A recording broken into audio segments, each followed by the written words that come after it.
Yo, what is up, guys? Okay, so in this, this is episode 6.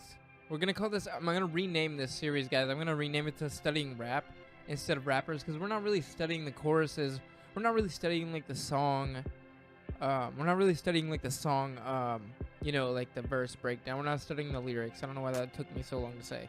But, yeah, we're not studying the lyrics. We're kind of studying, like, the, you know, the beat, the production, kind of, you know, all that stuff. And let me turn up my mic a little. Excuse me. Okay, so what we're gonna do is go over the BPM. Now I got the BPM to this song. It's like 140 and 142 maybe. And it's really like, it's like a happy type beat, like a this tweet right here. I'm dead. But it's like a good feeling type beat instead of like a sad beat. But okay, so I guess if that makes sense, but whatever. So we got the structures. Let me go intro. Okay, so we got intro, chorus. Looks like we got verse 1. Let's see what else. Chorus, verse 2. Chorus, verse, chorus. So let me rewrite that. So we got intro, chorus, verse, chorus, verse. Excuse me. Okay, so and we got our drums. So what I already wrote this down on a notepad over here, so I wouldn't forget. But it has this really cool, like, this unique hi-hat sample that I noticed, and it's like, or not a sample, I'm sorry. It has this pattern, and it's like it's just like a few of them hit like a half step lower, and it creates like a bouncy type of like a hi-hat. It's cool. I like it. So we're gonna do that in our beat. So we got a hi-hat. I'm gonna type this out. Let me set this down. So we got a hat. Oops, sorry I'm taking so long on reading that. Okay, so we got a hi-hat. And if you go listen to the song, you'll be able to tell. We got an open. We got a snare. It's kind of like the bounce, pretty much. I don't think there's like a hit. I think it's a clap. So we got a clap for the hit. I might be wrong. I'm not sure. I think it is a clap. I'm not sure if I'm wrong. Whatever. And then we get an 808.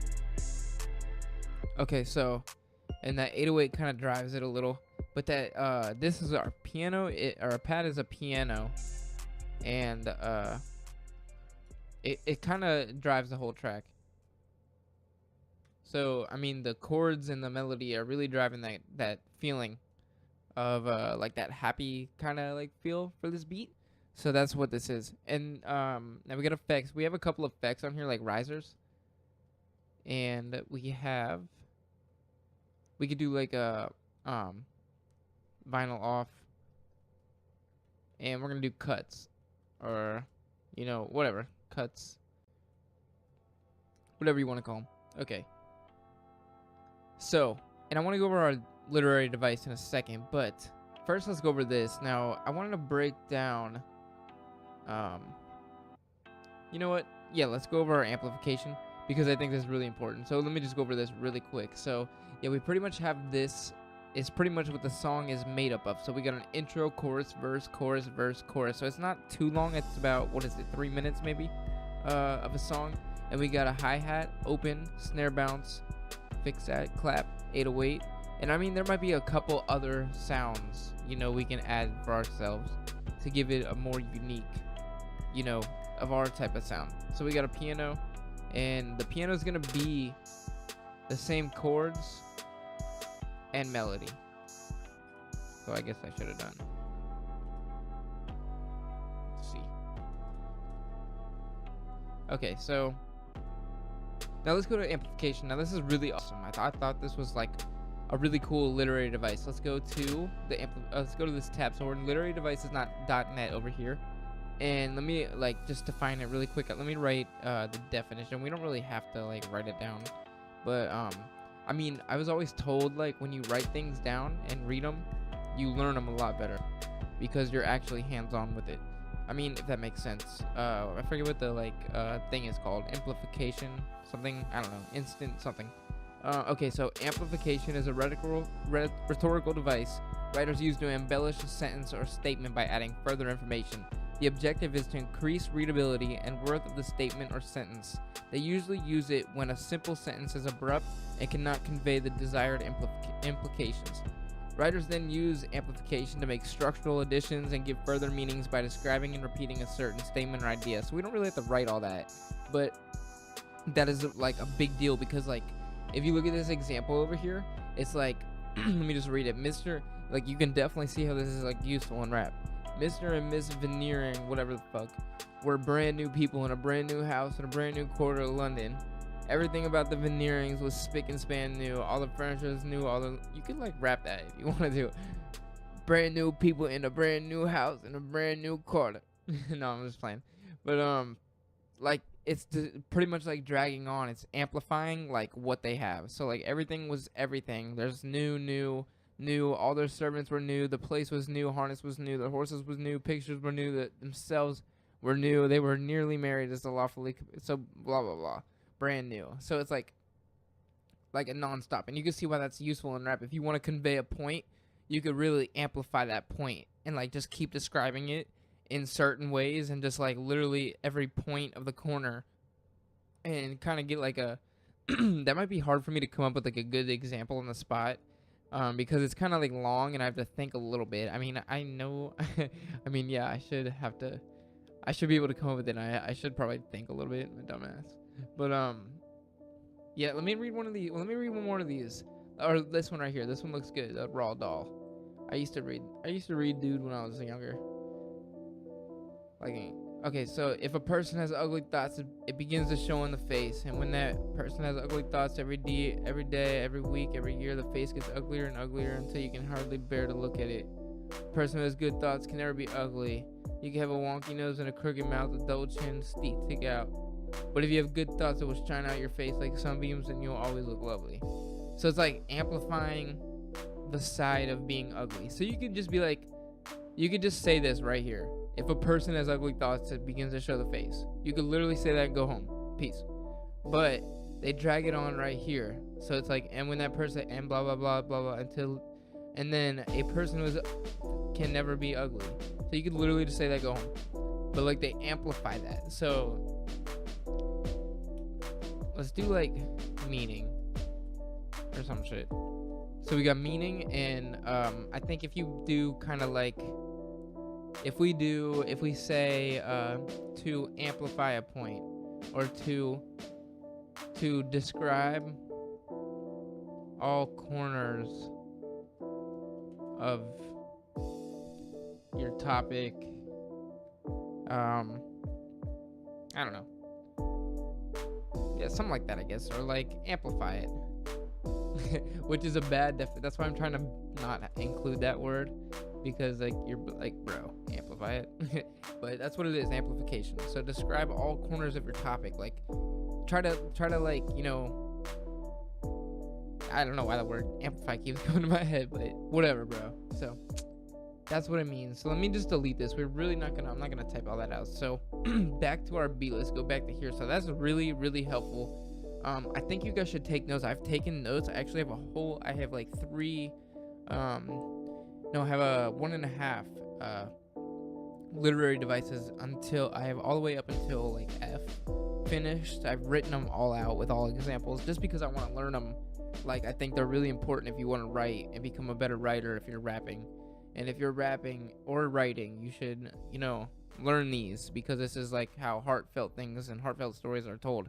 Like William Shakespeare was one of the greatest, you know, writers of all time. Like a play. If you could write like a play, that like shocks people, do you think you could write a simple rap or like a story that shocks people easily? That's why, you know, it's really important to learn things like this. In my eyes. I mean, it doesn't matter to you, or maybe it might not matter to you, but I think it's really important. So anyways, let's go back to OT Genesis. Why did I don't know. I must have hit the wrong button there. Okay, so anyways. Okay, so we got all this setup here. Now I just want to look at the chorus like we usually do and kind of break that down. Maybe you'll look at the verse as well. You know, that's all we really do in these videos. That's fine. I mean, we're not gonna copy the song word for word. I hope you guys know that. We're just taking we're taking like the ideas, and I literally like went to take the idea, like the drum sample, and I just could not, or not the drum sample, the melody and all that, and I couldn't really create it because I didn't want to create it exactly, and I was trying to come up with my own, like, and it just came out so different. So like, I mean, whatever, you know, it is what it is. But anyways, okay, so we got this chorus, and it's like, Maserati, Rolls Royce, skirt, skirt. It'll make sense once I'm done typing it.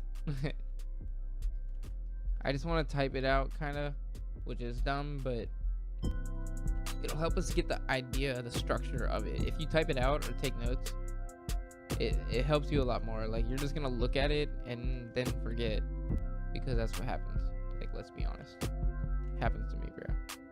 Okay, so I'm too blessed to be stressed. I'm too blessed to be stressed. And look, literally, me typing it out, I thought I was gonna have to type more, but I can literally just copy that. So that's how easy the chorus is. Look how easy that is. Maserati, Rolls Royce, skirt, first class, verb bad A. I'm too blessed to be stressed. I'm too blessed to be stressed.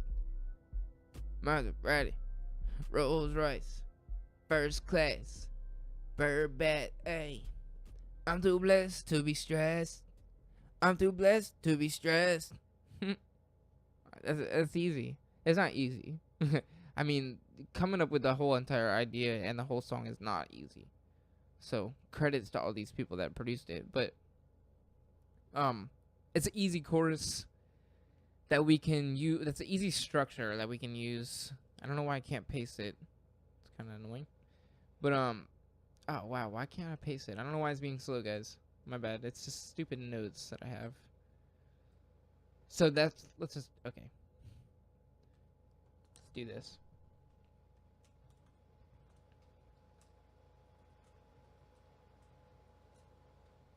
Okay, so now if we wanted to do something like that, we'd have to think a little bit, obviously.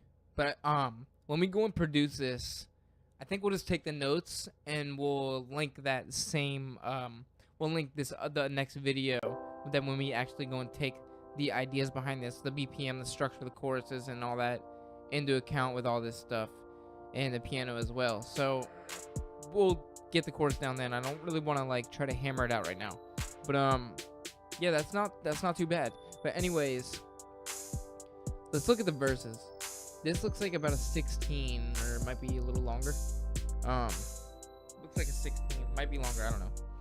And then we get another chorus. Now, I think in the we done came a long way, and I think he does that again in the last verse. Yeah, please don't make up, spray, So that's a note I'm gonna write down. So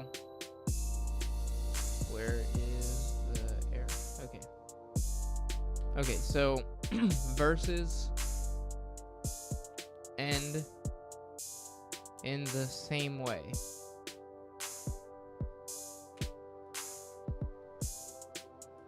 And this is very important. Like, very important.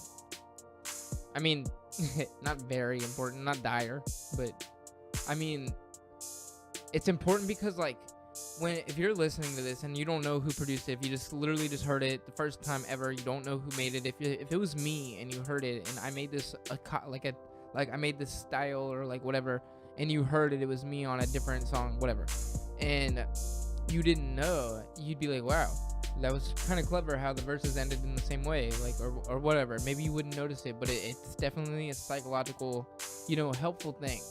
And it makes the whole song kind of like glue together, psychologically, I guess. I mean, you might not hear it all the time, but it's there. So anyways, that's important for us, at least. So we'll keep that in mind. Let's see if it starts the same way. What kind of car? I'm about to buy today. He might ask a question again. Nope. So, but we can take a note of that. So let's add second verse starts with a question. I think that's a important note. Okay, so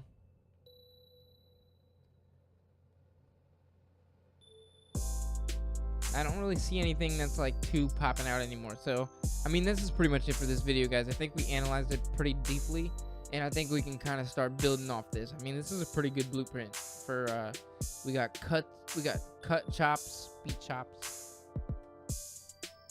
vinyl off.